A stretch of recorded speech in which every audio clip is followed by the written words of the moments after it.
les candidats. Maintenant, il y a un autre type d'études de cas qui n'a rien à voir avec les études de cas du conseil. C'est ce qu'on appelle les études de cas MBA. Vous savez, MBA, Master of Business Administration. Donc en fait, là l'idée c'est quoi? C'est qu'un MBA, c'est une formation.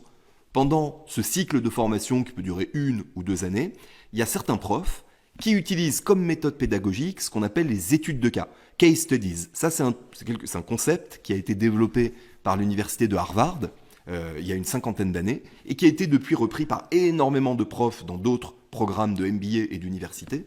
Et alors, un cas MBA, si vous voulez, c'est une mise en situation, généralement qui se passe dans un cours, en groupe, et la finalité de ce type d'études de cas MBA, c'est tout simplement d'apprendre. C'est de faire passer des concepts et c'est de la pédagogie. Ça permet de rendre les enseignements plus vivants. Mais ça n'a strictement rien à voir avec un cas de conseil, qui est un cas fait pour sélectionner les candidats, qui n'est pas généralement en groupe, même s'il peut l'être, mais qui est plutôt individuel, et surtout dans lequel la durée n'est pas du tout la même. Un cas de MBA, ça se fait en groupe pendant 1, 2, 3 heures, et ensuite ça se discute avec le prof. Un cas de conseil, ça dure à peu près une demi-heure, vous êtes seul, en direct, donc le contexte n'a strictement rien à voir. Et alors pour corser le tout, il y a certains coachs en études de cas aux États-Unis qui ont appelé leur méthode MBA Case. Bon, mais ça ne veut pas dire qu'ils vous font faire des cas de MBA. Ça veut dire qu'ils vous font faire des cas de conseil, mais ils ont mis MBA parce qu'il y a beaucoup de gens de MBA qui veulent faire du conseil. Voilà, donc c'est juste du marketing.